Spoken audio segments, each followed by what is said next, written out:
최근 중국의 젠16 등 군용기 5대가 대만 방공식별구역에 또 진입했다고 대만 언론이 보도했습니다. 빈과일보 등에 따르면 대만 국방부는 젠16 전투기 2대, 풍징 500 조기경보기 1대, 위인-A 전자전기 1대, 위인-A 대잠초계기 1대 등 중국의 군용기 5대가 4월 30일 대만 서남부 ADIG에 진입했다고 밝혔습니다. 앞서 대만 국방부는 중국군 위인-A 전자전기와 위인-A 기술정찰기 각 함대가 4월 26일 대만 서남부 ADIG에 진입했다고 밝힌 바가 있는데요. 그런데 4일 뒤에 또다시 진입했습니다. 4월 30일은 대만군의 역대 최장인 8일간의 지휘소훈련 종료일이었다는 점에서 중국이 대만군의 반응을 살피려는 의도라는 관측이 나오고 있습니다. 자유시보는 항공기 위치 추적 정보를 제공하는 페이스북 계정 대만 서남 공역을 인용해 중국 군용기가 대만 ADIG에 진입했다고 전했습니다. 이어 당시 미국 해군 대잠초계기 PA-A 2대, 공중급유기 KC-135 2대, 전자정찰기 RC-135 1대를 비롯해 미국 해군의 최신의 트리톤으로 추정되는 무인정찰기 1대가 비행했다고 덧붙였는데요. 또한 빈과일보는 대만 국방부 자료를 인용해 올해 1월부터 지난달 30일까지 84일간 진입한 중국 군용기가 280대라고 전했습니다. 대만 국방부의 공식 발표는 없었지만 대만 서남 공역을 인용해 5월 1일 오전 10시 27분께 중국 군용기가 대만 서남부 ADIG에 진입한 가운데 당시 미국 해군 정찰기 EP-3 1대, KC-135 1대, EAC 조인트 스타즈 1대가 서남부 공역 부근을 비행했다고 보도했습니다. 이처럼 대만을 둘러싼 미중 갈등이 증폭되면서 중국 내에서는 즉각적인 무력 통일을 촉구하는 주장이 나오고 있는데요. 이에 대해 대만은 집권 민진당을 중심으로 입법원에서 진행 중인 국가 정상화를 위한 개헌 논의가 진행되고 있습니다. 중국 대만 통일을 의무화한 헌법적 근거를 삭제하겠다는 뜻인데요. 대만 정치권의 개헌 논의는 여론의 변화 추이와 고스란히 맞닿아 있습니다. 대만 국립정치대 선거 여론조사센터가 1992년 조사했을 때 응답자의 절반에 가까운 46.4%는 자신을 대만인이자 중국인이라고 규정했는데요. 또한 중국인이란 응답이 25.5%였고 대만인이란 응답은 17.6%에 그쳤습니다. 반면 지난해 조사에선 대만인이자 중국인을 꼽은 응답자가 29.9%에 그쳤습니다. 중국인이란 응답은 단 2.6%에 그쳤는데요. 압도적 다수가 자신을 대만인으로 규정했습니다. 정책성 변화는 통일에 대한 태도에도 영향을 끼쳤습니다. 1994년 첫 조사 때 통일을 원한다는 응답은 20%였습니다. 반면 독립을 원한다는 답변은 11.1%에 그쳤는데요. 2020년엔 현상 유지 속 독립 추진과 이른 시일 안에 독립 추진은 큰 폭으로 높아졌습니다. 통일 선호 여론이 7.6%로 3분의 1 가까이 줄어든 반면 독립 선호 여론은 32.4%로 3배 가까이 높아진 것입니다. 그러나 중국은 2005년 3월 반국가 분열법을 통과시켰는데요.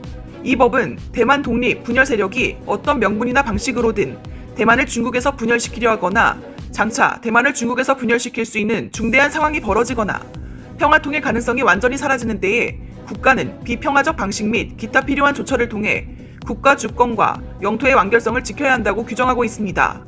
독립은 곧 전쟁이란 중국 쪽 주장이 빈말이 아니란 뜻인데요. 그러나 대만도 가만히 당하고 있지만은 않겠다는 태도를 보이고 있습니다. 중국과 대만 사이에 전쟁이 터지면 대만의 군대는 세계 최대 규모의 산샤댐을 주 공격 목표로 정했다고 홍콩 싱다오 일보가 보도했는데요. 신문은 최근 대만 공군은 F-16 전투기와 프랑스 미라지 2000 전투기로 산샤댐 공격 모의 훈련을 실시했다고 전했습니다. 산샤댐이 폭파될 경우 충칭시 일대는 물론 양쯔강 중하류의 대도시 기관시설이 막대한 피해를 입을 수밖에 없습니다. 산샤댐이라고 불리고 있는 이 댐은 중국에 있는 세계 최대 규모의 댐이자 세계 최대 규모의 발전소입니다. 양쯔강 중상류인 후베이성 이창이 협곡을 잇는 댐으로 높이 185m에 길이 2.3km로 최대 저수량이 약 390억 톤, 발전기 설비 용량은 2250만 kW로 일반적인 원자로 출력의 23배 정도라고 합니다. 1994년부터 거의 10년의 시간이 걸려 2003년에 완공되었습니다. 산샤댐이 담고 있는 물이 차지하는 면적만 200제곱킬로미터에 달하고 현재 보관 중인 담수의 양이 현재 한반도 전역에 흐르는 모든 강물의 약 2배 가까이를 담고 있어 기후 환경에 영향을 준다고 보고 있습니다. 또한 산샤댐이 담고 있는 엄청난 수량 때문에 이 지역의 기후는 완전히 바뀌었고 지금도 산샤댐에 가보면 안개가 자욱하다고 합니다. 그리고 서태평양으로 유입되는 담수의 양이 줄어 서태평양 및 황해의 염도와 수온이 상승하고 기후에도 영향을 미칠 수 있다는 연구 결과가 나왔습니다.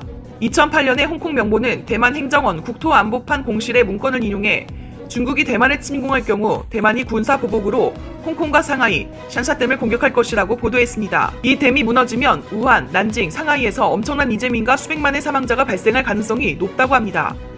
최악의 경우 일부 또는 전부가 붕괴될 수도 있다고 보고, 이 경우 일반적인 자연적 대홍수와는 비교조차 되지 않을 피해가 날 것으로 추산되고 있으며, 최소한 20만 명 이상이 사망한다는 시뮬레이션도 홍콩의 댐 전문가들 사이에서는 공유되고 있습니다. 이에 중국 정부는 핵무기를 제외하고는 어떠한 무기로도 댐을 무너뜨릴 수 없다고 호언장담하며 샨샤댐은 철옹성이라고 외치고 있는데요. 그러나 최근 대만에서 현무포 미사일을 대량 구매할 수도 있다는 주장이 나와 중국이 크게 당황하고 있습니다. 대만에서 샨샤댐까지의 거리는 약 1200km입니다. 현무포의 탄두 중량이 2톤일 때는 사거리 800km지만 탄두 중량을 500kg 줄이면 사거리가 3200km로 증가하게 됩니다. 즉 샨샤댐뿐만이 아니라 베이징의 천안문 광장까지도 타격이 가능하다는 것인데요. 한국이 개발한 현무포 미사일의 비행 속도는 마하 10이며 탄두 중량 2톤이라는 상식을 벗어나는 수준의 파괴력을 가지고 있습니다. 군 당국에서는 이 미사일이 현존 최강의 벙커버스터인 GBU-57 대비 최소 3배 이상의 관통력을 가지는 것으로 보고 있는데요. 이러한 관통력이라면 강화 콘크리트는 24m 이상, 일반 지면은 180m 이상 뚫고 들어가는 수준으로 사실상 전술핵급 위력입니다.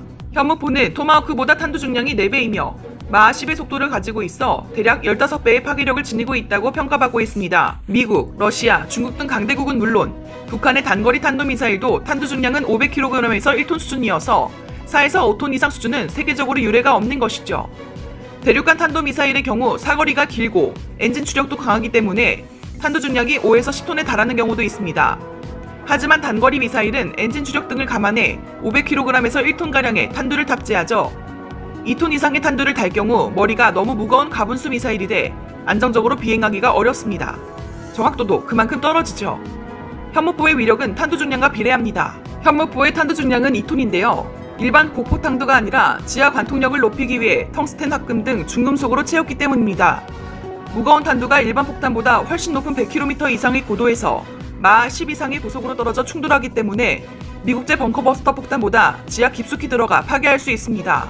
지구의 운석이 충돌할 때 엄청난 파괴력이 생기는 것과 마찬가지 원리죠.